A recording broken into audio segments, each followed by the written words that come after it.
I just saw a picture of a man that single-handedly made me quit acting without even knowing it. Wayeyedwa Nkosi yami engabambisene namuntu. He recently just trended. It wasn't like a big deal trending, but nje bekuyinto engatheni, it was like settled trending. And ngithe ngisibona isithombe sakhe ngakhumbula ukuthi yindaba ngayeka into yoku-actor.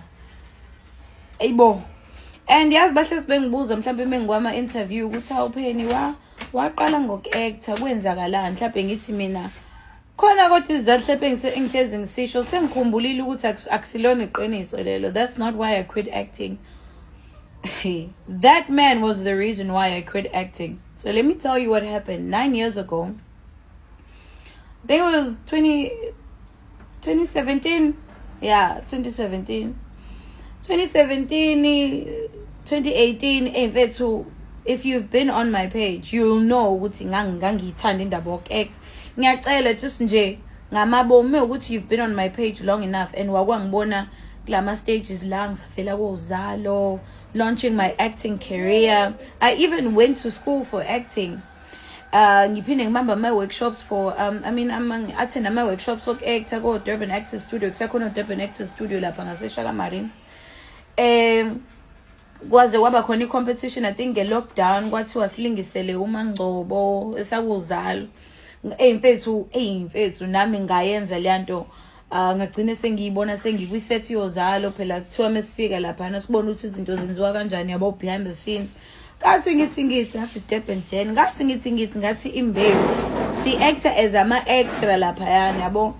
But mfethu ngangifuna kabi lento ye-acting, ngibambisene ne-radio ngala. So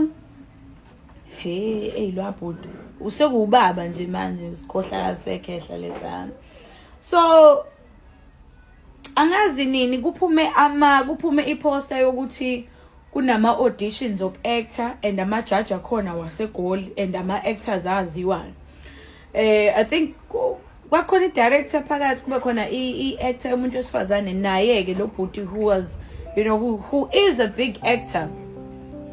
Odlala nje kwenye show ya SABC2 engeke ngiyidalule kodwa ke esahluleka ngithe mengifike eGoli nganaka ukuthi si-KZN sihlulekile ukubiza lela gama.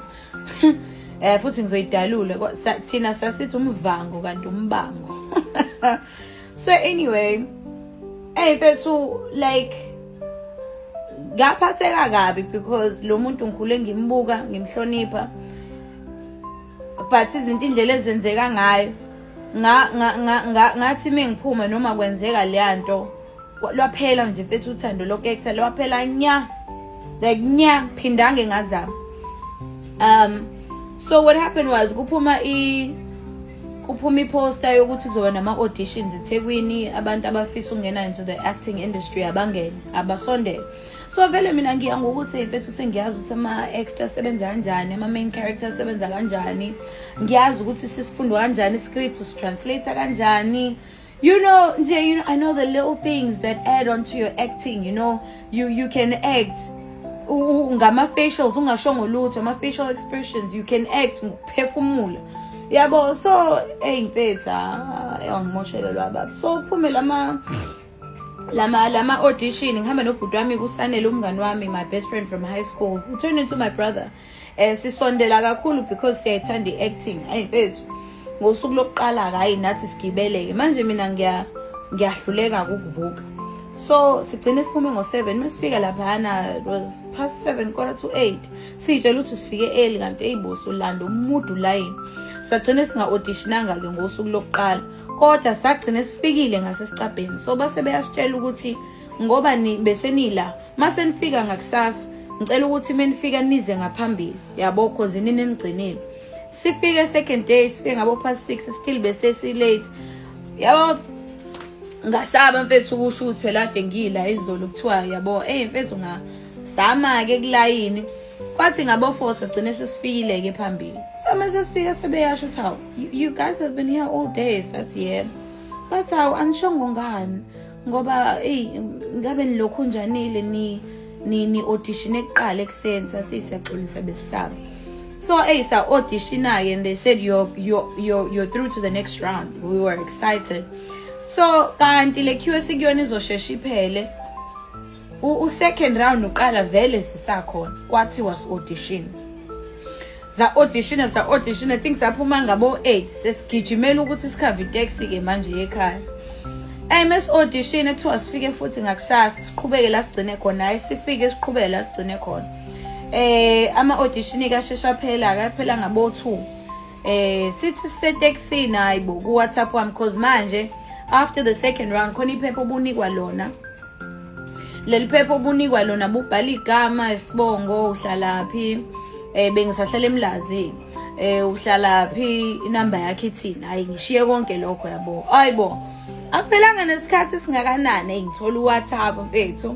But manje menguthola lo WhatsApp, it is this actor guy and I was starstruck, man. I was shocked. I'm like, did he just personally contact me? Yebo. Ngitshengisa uSanele ngithi Sanele nabo bengithinta yabo mhlawumbe nawe sebezokuthinta. But yabo khona lento engizwa ukuthi no, but this is off yabo ngoba muya kwama audition yabo, you don't get directly contacted by judge. U contact by production yabo. So ngitshela ukuthi since judge mhlawumbe khona nesikhundla thizena siphethe, maybe it's part of production angazi, but I'm just excited mfethu ngiyingane nje mina I'm excited ukuthi yazini ngiyaphopha ke manje. You know, I'm like, this is me kickstarting my acting career. Hey.